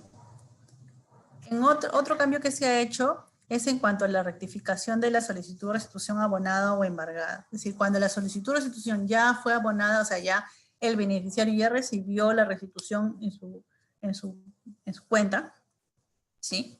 O se ha tenido una deuda, sido embargada parte de la restitución. Lo que hacía era presentar una rectificación, una solicitud de rectificación igual, ¿no? Ante la mesa de partes. Ahora se hace entre la mesa de partes, pero la virtual. No, allí obviamente tiene que solicitar la liquidación de cobranza a través de la MPB mediante una solicitud para cancelar el monto indebidamente restituido o la multa, adjuntando la nota de crédito digitalizada, salvo que se trate de una nota de crédito electrónica. Claro, si la rectificación se trata de, por ejemplo, valor, ¿no? Entonces mi valor FOB sobre el cual he solicitado restitución ha disminuido, obviamente tengo que pedir una liquidación de cobranza para cancelar el monto indebidamente restituido y la multa si corresponde, ¿no? Y tengo que juntar la nota de crédito que se señala, ¿no? Y luego presentar, después que ya presenté mi liquidación de cobranza, ya pagué ya devolví el monto indebidamente restituido o pagué la multa, entonces ahí debo presentar mi solicitud de rectificación. La solicitud de rectificación se hace a través de medios electrónicos, pero luego se exige que presentes la documentación que lo sustenta, ¿sí? Y eso se presenta a través de un medio físico. Entonces ahora lo que se ha dispuesto es lo siguiente, ¿no? Yo hago mi solicitud de rectificación por medios electrónicos. Ahí también tengo la opción de adjuntar documentación digitalizada, ¿no es cierto? Entonces, ahí es preferible, siempre es preferible usar los medios digitalizados, o sea, todo lo que está electrónico en el módulo. Adjunto mi documentación sustentatoria de esta rectificación, ¿ya? Y tengo 3 días siguientes al registro de la solicitud de rectificación, ese registro en el sistema, en el Dropbox web, para presentar documentación adicional, o en su defecto, si no existe más documentación adicional, que seguro que no va a existir porque yo ya la digitalicé, pero bueno, si alguien se olvidó de poner algo, lo puede presentar luego por la mesa de partes. Y si yo no tengo nada más que presentar, porque la documentación que yo quería que sustenta mi rectificación, la digitalicé y la adjunté al momento de registrar mi solicitud de rectificación, entonces solamente mandaré una comunicación diciendo que ya no necesito o no requiero adjuntar documentación adicional. Todo eso tiene que hacerse en el plazo de 3 días. ¿Sí? Porque si no, ya se deja sin efecto la solicitud de rectificación. Ya no se atiende. ¿Okay? Entonces, esto de los plazos hay que tenerlo bastante presente, ¿ya? Lo bueno es que si hoy día vence mi plazo, entonces simplemente ingreso a la MPB SUNAT, ya no tengo que transportarme a ningún sitio, ¿no? A través de la MPB puedo hacer mi trámite y puedo presentar la documentación, ¿no? O simplemente la comunicación. Yo creo que en la mayoría de los casos va a ser simplemente una comunicación diciendo que no tengo nada más que adjuntar, porque ya el aplicativo permite adjuntar documentación, ¿no? Entonces, ya no sería necesario, simplemente una comunicación diciendo que ya no hay ningún documento adicional que presentar, y con eso se va a atender ya la solicitud de rectificación. Bueno, ahora vamos a ver rápidamente lo que les comentaba sobre este rubro de notificaciones y comunicaciones electrónicas, ¿no? Entonces, allí se dice, por ejemplo, que determinados actos administrativos pueden ser notificados a través de buzón electrónico, como de requerimiento de información o documentación, determinación o multa, procedencia en parte o en procedencia de una solicitud, o emitidos de oficio por la administración aduanera, ¿no? Entonces ahí ustedes pueden ver, pues, ¿no? de que además de las comunicaciones que normalmente el sistema les hacía, también podrían recibir otro tipo de notificaciones de algunos actos como, por ejemplo, la resolución de determinación o multa, o requerimientos de información, ¿no?, por parte de la administración aduanera. Como hemos visto, hay varias comunicaciones que ustedes pueden hacer ahora a través de la MPB, ¿no? Y en este ambiente de la MPB, permiten que ustedes puedan consignar un correo electrónico, ¿no?, en donde los funcionarios aduaneros pudieran mandarle o enviarle algún tipo de comunicación relacionada a este trámite. Por ejemplo, si ustedes utilizan la MPB, como hemos visto en las diapositivas anteriores, para que les emitan la liquidación de cobranza por un monto indebidamente restituido o por una multa, ¿no? Entonces presentan por MPB, consignan un correo electrónico, por ejemplo, el correo electrónico de su contador. Entonces ponen el correo electrónico del contador y el funcionario aduanero que va a atender esa solicitud de liquidación de cobranza le va a mandar, por ejemplo, la liquidación de cobranza a ese correo, ¿no? De repente ya no le manda al buzón electrónico, porque obviamente en el buzón electrónico tienen muchas comunicaciones, notificaciones. Entonces, como la liquidación de cobranza tiene un tiempo nomás de vida, digamos, para poder hacerse el abono, entonces le podría mandar una comunicación a la dirección de correo electrónico que ustedes consignen, que en este caso, en el ejemplo, es el del contador, y él podría recibir la comunicación de forma mucho más inmediata y oportuna, ¿no? Que es lo importante. Ahora, otra cosa que también es algo que les orientamos a los usuarios es que cuando ustedes envían una comunicación a través de la MP, o sea, una solicitud, por ejemplo, les salió seleccionada revisión documentaria y ustedes dicen, ya no tengo más que presentar, ¿no? Y mandan una comunicación a través de la MPB diciendo respecto a esta solicitud ¿no?, que salió seleccionada, revisión documentaria, no tengo ningún documento más que presentar, o de repente adjuntan algún documento digitalizado que requieran.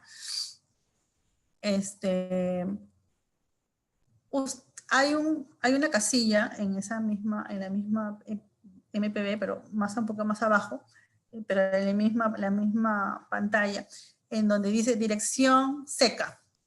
Entonces, en la dirección seca o el correo seca es la casilla electrónica corporativa aduanera. Entonces, todas las dependencias, o muchas de las dependencias, tienen un correo electrónico. Entonces, las áreas de recaudación normalmente tienen un correo electrónico, un SECA, ¿no? Y ustedes pueden colocarlo ahí. O sea, si ustedes siempre hacen su trámite, por ejemplo, por la marítima, entonces pueden conocer cuál es el SECA de esa área de recaudación y colocar ahí el nombre, digamos, la dirección de esa división. Eso facilita un poco al área para que pueda atender de forma oportuna sus solicitudes, ¿no? Porque como les digo, como esto es una sola entrada para toda la institución, obviamente es atendido por áreas administrativas que luego derivan a las áreas operativas. Entonces, si ustedes colocan la SECA que es el correo corporativo, el correo electrónico corporativo aduanero del área que ustedes ya saben que va a atender su trámite, ¿no? Y en este caso son las áreas de recaudación que ven solicitudes de restitución, entonces le va a llegar un correo diciendo que el RUC tal, ¿no?, ha presentado una solicitud, un expediente número tal, ¿no? Y le va a mostrar la sumilla, ¿no?, para que el área sepa que ha ingresado un expediente que tiene que atender. Y entonces, con ellos aseguran también que el área pueda atenderla de forma oportuna. Eso es importante. Y bueno, también en ese mismo literal van a encontrar la utilización, digamos, excepcional de las comunicaciones a través de la SECA y la CEU, que es lo que les comentaba, que son los correos que se registran, que los usuarios registran ante un área determinada, ¿no?, para comunicarse directamente, ¿no? Como ahora tenemos la MPB, entonces esto facilita más las cosas, ¿no? Antes se usaba más la CEU y la SECA por lo que no existía la MPB.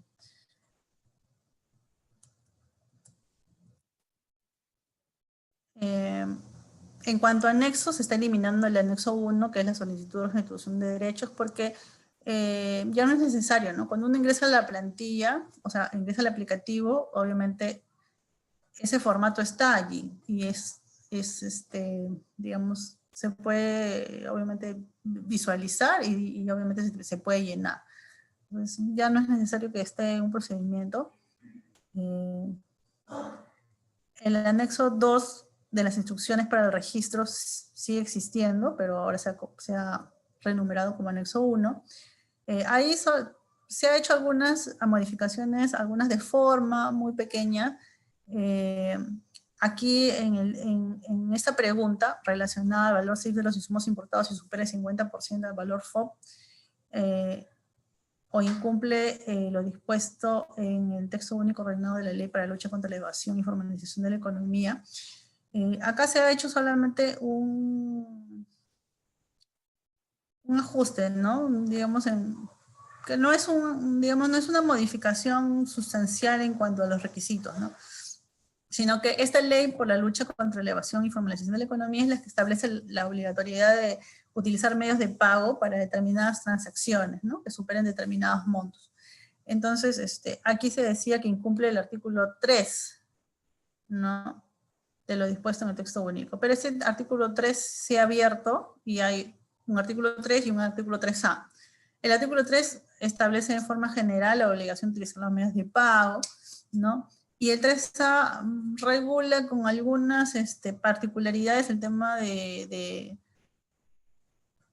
las importaciones. Entonces, hemos creído conveniente más bien eliminar la referencia del artículo porque en la medida que este texto único puede ir variando, al final el texto único siempre va a contener disposiciones de esa naturaleza, ¿no? Más allá que si es en un artículo o en otro.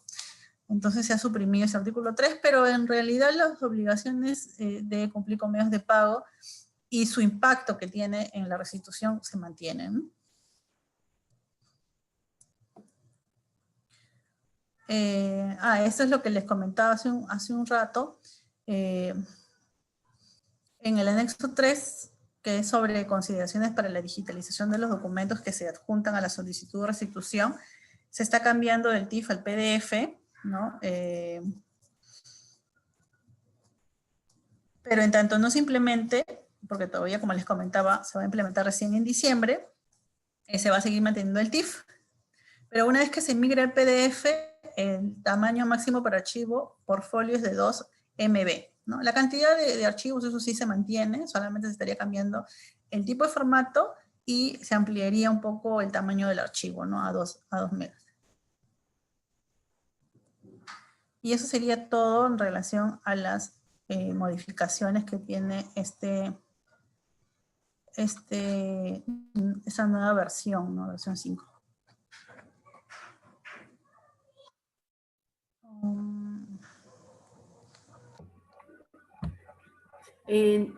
Araceli, entonces pasamos a las preguntas. ¿Las puedes leer? ¿Sí? Sí, voy a dejar de compartir para poder pasar a las preguntas.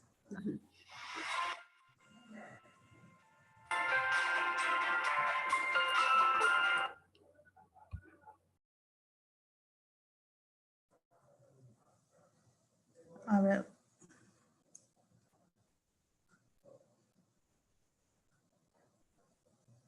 Ya dice, a ver, en el rubro de la quinoa, el proveedor de la materia prima puede ser el mismo proveedor del servicio del proceso de la quinoa. 2, en caso de una fiscalización, ¿qué documentos son los que toman en cuenta para la revisión? Ya. En realidad, en la primera pregunta que habla sobre que el proveedor de la quinoa puede ser el mismo que da el servicio, en realidad no hay una restricción respecto de ello, ¿no? O sea, la normatividad no exige que cuando uno encargue el servicio a un tercero,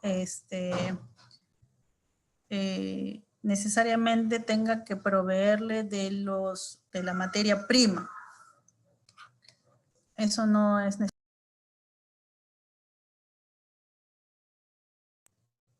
Entonces, pero lo que sí hay que tener cuidado ahí es de que tiene que evidenciarse que la compra de la materia prima está sustentada en un comprobante y y el servicio en otro, o de repente en el mismo, pero de forma discriminadamente, porque si solamente le presentas, por ejemplo, una factura por servicio y asumes que ahí está la materia prima, va a ser un poco complicado sustentar ese hecho, ¿no?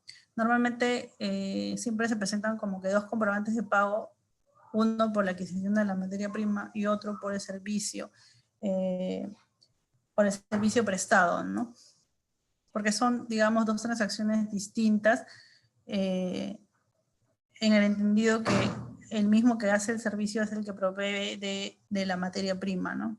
Ahora, en un proceso no necesariamente, o sea, puede ser que él te provea la materia prima, pero tú le proveas del insumo importado. Entonces ahí vas a tener que tener un comprobante de pago por el insumo importado y lo más probable es que te pidan también una guía de remisión que acredite la entrega o el traslado de ese insumo importado al local de producción, por ejemplo, ¿no? ¿Qué documentos son los que se toman en cuenta para la revisión? En una fiscalización, bueno, hay diferentes, en la revisión, bueno, si hablamos de una fiscalización, entiendo que están preguntando por una fiscalización posterior. En realidad, en la fiscalización posterior, el auditor puede pedir un sinnúmero de documentos, ¿no? En primera instancia, siempre va a pedir los documentos que sustentan la solicitud, todo lo que son comprobantes de pago de servicios, de compras, de insumos, de materias primas, va a pedir registros contables, el sustento de esos registros, todo lo que son pagos.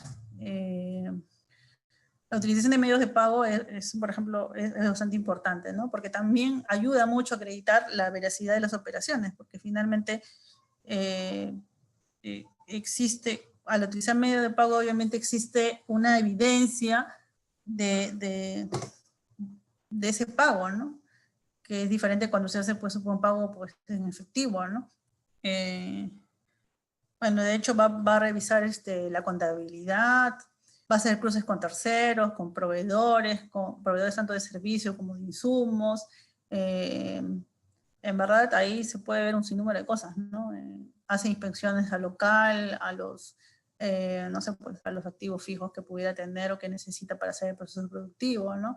Si la persona encarga el servicio a un tercero, igual puede hacer visitas de inspección a ese tercero, ¿no? Ver igual su parte contable, ver si tiene capacidad para haber producido la cantidad de bienes exportados, ¿no? En verdad, en una fiscalización posterior, como también hay, digamos, el plazo es mayor para hacer las verificaciones, se puede hacer un control mucho más, una revisión mucho más pormenorizada, ¿no? Entonces, es recomendable que, como les dije en la exposición, es recomendable que a lo largo de todo, desde las compras de las materias primas, de los insumos, etcétera, o la contratación del servicio, en los traslados siempre existan guías de remisión, se emitan cuando deben ser emitidas, porque todo ello va dejando como evidencia de todas las acciones que se han ido realizando a lo largo de un proceso productivo, ¿no? Entonces, finalmente, luego, cuando se pide la acreditación, pues todos estos documentos van a servir para acreditar la realidad de las operaciones, ¿no? Porque cuando uno hace una fiscalización posterior, obviamente se va a tener que fijar en las huellas que se dejaron, porque ya la mercancía no está, ya se fue. Entonces, y el auditor obviamente tiene que ver si no se trata de una compraventa internacional, porque lo que separa acá las cosas es la compraventa internacional. Si uno exportador compra un bien y lo exporta, eso no es no activa el beneficio, ¿no? Activa el beneficio cuando el productor lo produce. Entonces es cuando el exportador lo produce o cuando lo encarga un tercero, ¿no? Bien.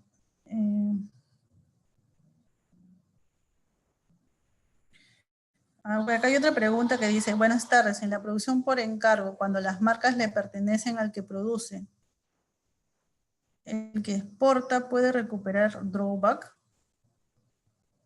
No entiendo mucho, bueno, si lo leo literal, dice, cuando las marcas le pertenecen al que produce, el que exporta puede...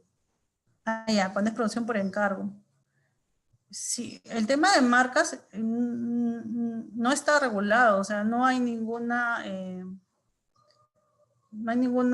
limitación para ello en la norma, ¿no? Si tú encargas a un tercero y él se pone una marca que le pertenece, entendería que por el uso de la marca tendrás que pagar algún derecho, ¿no? No hay otra opción, pero eso ya es una cuestión contractual entre ambos, porque si no estaría haciendo un uso indebido de una marca cuyo titular es otro, ¿no? Entiendo que debe tener algún arreglo por el cual le permite usar la marca de un tercero, pero para efectos de restitución no hay normatividad expresa ni que limite ni que faculte, ¿no? Simplemente no. Simplemente exige que se haga la producción por encargo. ¿No? Si ese tercero si ese que le encarga pone su marca, obviamente es porque tiene un arreglo con el exportador para que la utilice, ya sea de forma gratuita o de forma onerosa, ¿no? A ver, dice, las etiquetas que van en las bolsas de los productos importados cuentan como insumo. Las etiquetas si fueron elaboradas con insumos importados. A ver, las etiquetas que van en las bolsas de productos importados cuentan con insumo. Unas etiquetas si fueron elaboradas con insumos importados. Sí, las etiquetas que son elaboradas con insumos importados, sí forman parte o sea, sí pueden ser acogidas para restitución. La fecha de la factura por el recargo puede ser hasta el mismo día de ingreso de la mercancía del depósito temporal. Sí, dijimos que era hasta, ¿no? Ajá, hasta ese día. Para el drawback, actualmente los documentos sustentatorios es en formato TIFF. ¿Está previsto o tienen implementados a futuro sean en formato PDF? Bueno, ya eso lo comenté. Entiendo que la pregunta quizás se hizo al inicio de la exposición. Pero lo vuelvo a señalar. Sí, se tiene previsto para diciembre migrar a PDF y se les va a hacer, seguramente se va a publicar en la página web ya el cambio. Y de hecho el sistema también les va a avisar seguramente, ¿no? O sea, cuando ustedes lo manden por TIFF, el sistema les va a arrojar va a aparecer un mensaje en donde les indique que se debe hacer por PDF, ¿no?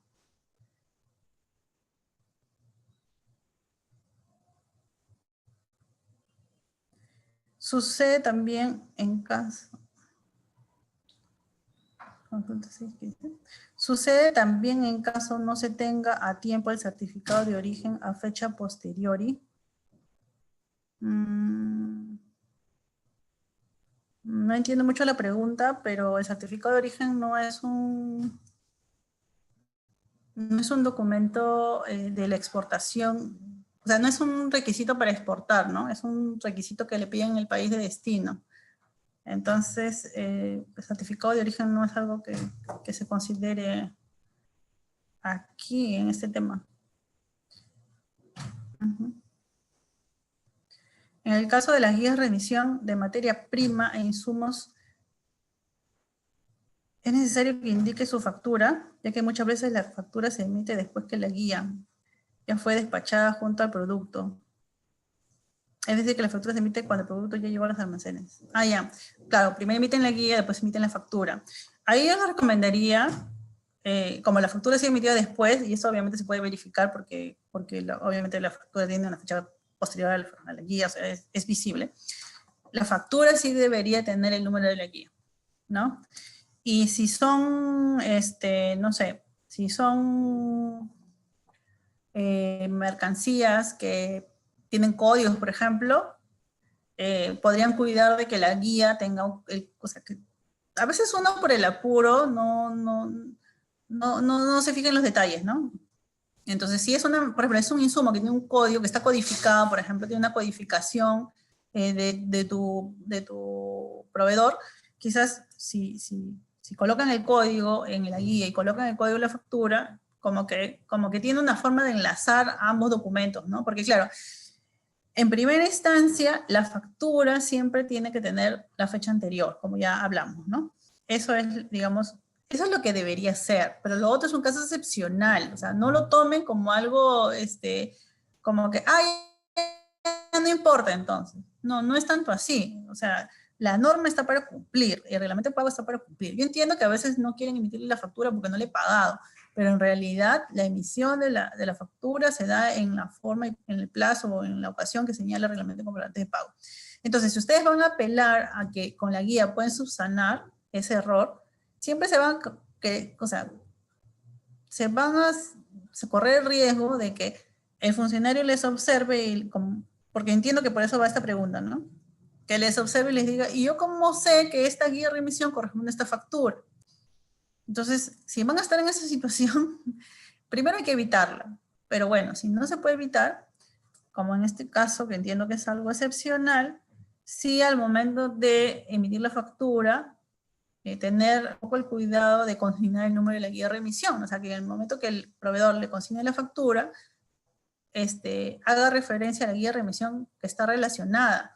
O adicional, mucho mejor sería que además le ponga, pues si es una mercancía que se puede codificar, ¿no? Pues no todas las mercancías están codificadas, o no sé, se ponga algún tipo en la descripción se ponga algún tipo de indicación que puedas relacionar ambos documentos, ¿no? Para que no genere dudas en el funcionario que va a evaluar finalmente la documentación. A ver, ¿qué más dice? Caso de la guía de remisión, ya. Han capacitado a los funcionarios y le han explicado que esta facultad de aplicarse de manera excepcional y no ordinaria, como lo vienen haciendo. Sí, en las capacitaciones que hemos tenido, sobre todo de esta última versión, se les ha hecho ver de que esa facultad deben aplicarla en casos puntuales, ¿no? Y en general, en todos los regímenes, también, o sea, como se puede aplicar igual la misma facultad, debe ser en casos específicos. No puede ser en todos los casos porque entonces ya los documentos del trámite ya no son los 3 o 4 documentos, sino ya se comienzan a extender, ¿no? Y la idea es obviamente la previsibilidad del trámite, y solo en casos excepcionales donde se justifica realmente se debe hacer uso de esta facultad, ¿no? Sí hemos hecho hincapié a los funcionarios, sobre todo porque también hay plazos para finalmente resolver, ¿no? La solicitud de restitución.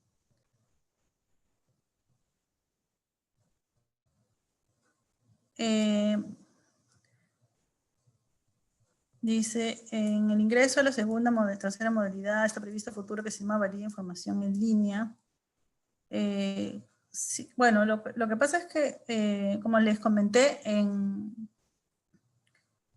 el próximo año tenemos previsto, ojalá que se materialice, por lo menos hemos planificado, hacer algunas mejoras en el aplicativo, ¿no? Entonces, sí estamos relevando las necesidades y mejoras para poder introducirlas en el drawback, ¿no? Porque si bien es cierto, el aplicativo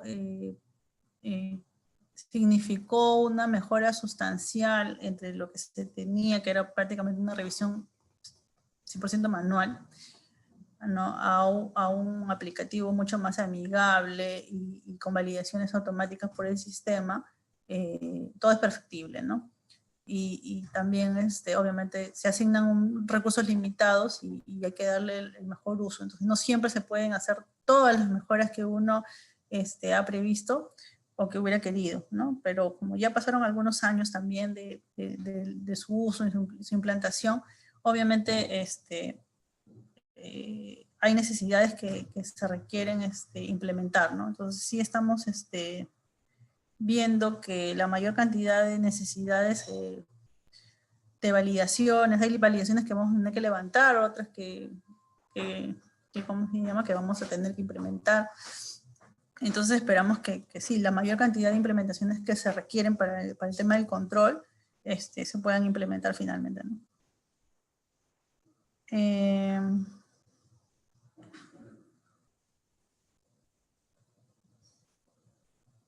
A ver. Pues hay otras preguntas.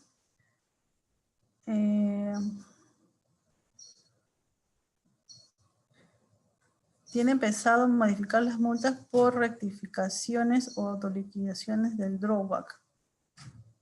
Ya que son muy altas.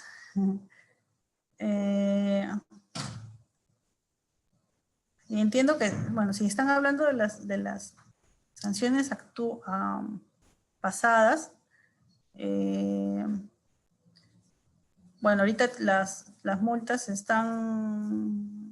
tienen la opción de acogerse al sistema de gradualidad, ¿no? Las anteriores. Y las actuales, bueno, excepto en lo que es sobrevaloración y simulación de hechos, eso sí, ¿no? Pero en las actuales sí hay unas multas atenuadas cuando el usuario se cancela antes de cualquier requerimiento. Pero entiendo que la pregunta es porque son muy altas, ¿no? Sí, bueno, ahorita de lo que yo conozco no hay, digamos, no hay mayor, por lo menos de lo que yo sé, no tengo conocimiento de que haya alguna propuesta para disminuir las multas. En general, en la tabla, en la nueva tabla, digamos, de sanciones, las cuantías sí han aumentado en muchos casos, ¿no? Creo que en la mayoría de casos han aumentado las cuantías, pero no, que yo tenga entendido, no se viene trabajando en ese tema, ¿no?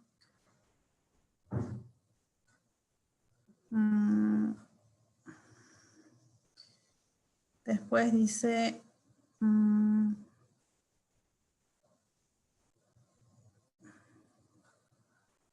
¿Por qué el procedimiento drawback no regula los requisitos que deben contener las guías de remisión y las facturas para acogerse al drawback? Ya. Las facturas y las guías de remisión son, bueno, las facturas son comprobantes de pago, ¿no? Las guías de remisión no, pero no existen porque existe la restitución, sino existe porque existen los comprobantes de pago. Entonces, los comprobantes de pago no se regulan por el drawback, se regulan por el reglamento de comprobantes de pago. Entonces, no podemos tampoco, por la restitución, crear un sistema paralelo al reglamento de comprobantes de pago. Entonces, lo que hace simplemente el drawback es hacer referencia a una norma que ya existe, que es el reglamento de comprobantes de pago. Entonces, de por sí, el usuario, al momento de hacer sus transacciones comerciales, tanto el que compra como el que vende, o que el que presta el servicio como el que lo toma, deben cuidar de que los comprobantes de pago cumplan los requisitos de reglamento, ¿no? Y por eso es que en el drawback mismo no se regula estas cosas, ¿no? Entonces, en el caso de las facturas por servicio, como les comenté, sí hemos hecho una precisión,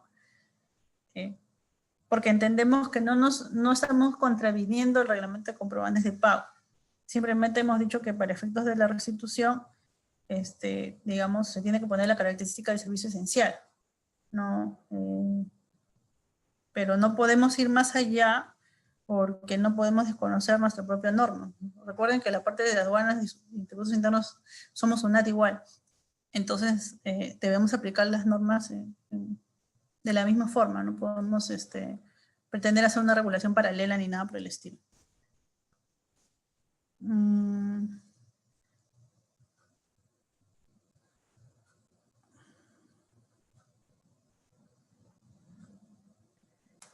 ¿Qué más dice?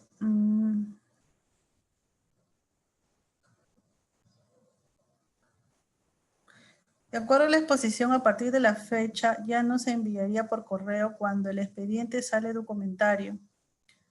¿Este trámite se haría por MPB? ¿Estoy en lo correcto?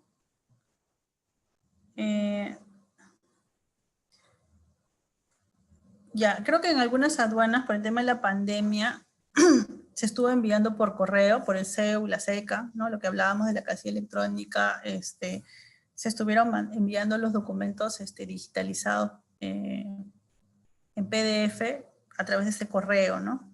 cuando se le ha seleccionado revisión documentaria. Sí, se entiende que ya con la vigencia de esta nueva versión se debe hacer a través de la MPB, salvo que los documentos ya hayan sido digitalizados en su momento, al momento de la numeración de la solicitud de restitución. Entonces, sí, está en lo correcto. Es así. Es correcto.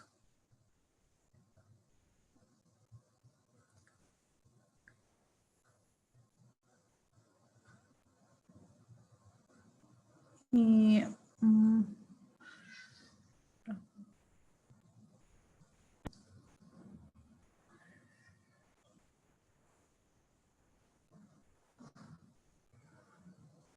ya, hay un par de preguntas que son de casuística, ¿no? Bueno, no tiene exactamente que ver con el alcance de la exposición.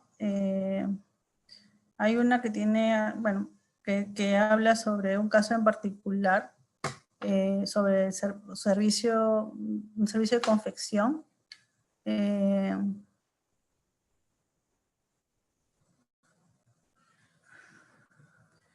Parece que como encarga la confección un tercero, y ese tercero no tiene, entiendo que por lo que dice acá, no tiene activos, no tiene mano de obra. Sí. Lo que pasa es que yo entiendo un poco el punto de vista del usuario, ¿no? Pero lo que pasa es que, como les comentaba, en eso del servicio también es un poco, si bien es una facilidad de que, bueno, el usuario mismo no haga la producción, lo encarga un tercero, pero claro, uno cuando encarga un tercero, uno no tiene a veces cómo saber muchas cosas, ¿no? Porque es un tercero, uno simplemente le encarga y ya como que uno regresa cuando ya el bien está terminado. Pero, por ejemplo, hay una limitación en lo que es el encargo a un tercero. O sea, si yo encargo a un tercero y ese tercero encarga un cuarto y la administración aduanera, o sea, el funcionario aduanero lo constata, automáticamente el solicitante pierde beneficio. Entonces, es lógico, es comprensible que el solicitante pueda decir, pero yo no sabía que él no tenía capacidad productiva y lo encargó a otra persona a su vez, ¿no?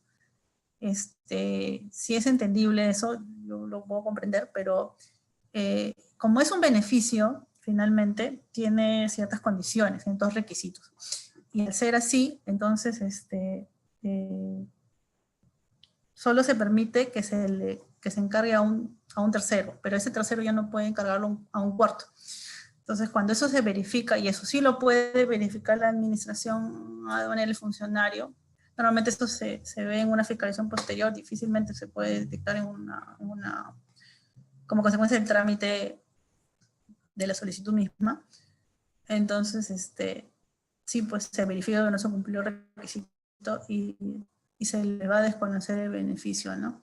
Entonces, ¿por qué? Porque lo que hace fiscalización posterior es verificar si las operaciones que constan en los documentos, o sea, en los comprobantes de pago, realmente se han podido realizar. Entonces, si un productor no tiene cómo acreditar, por ejemplo, mano de obra ni activo, o sea, los elementos necesarios para haber realizado el servicio, lo más probable es que no le van a reconocer que realmente se produjo eso. El bien, ¿no? Porque lo que pasa es que como hay una línea, ¿no? Hay una línea que separa los que les corresponde de los que no les corresponde, que son los que compran y venden y los que hacen servicio, los que realmente hacen un proceso. Entonces, en la mercancía que se compra y se vende, obviamente alguien hizo el servicio, pero pero el exportador no le encargó el servicio. Entonces, cuando se cruza esa línea, obviamente es la diferencia entre que sí le corresponde y no le corresponde. Entonces, cuando se verifica el cumplimiento de los requisitos, obviamente se verifica si tienes capacidad productiva para para producir esos bienes, ¿no? Y si no existe la evidencia, entonces no se cumple el requisito y va a haber esa denegatoria de pronto, ¿no? Es así.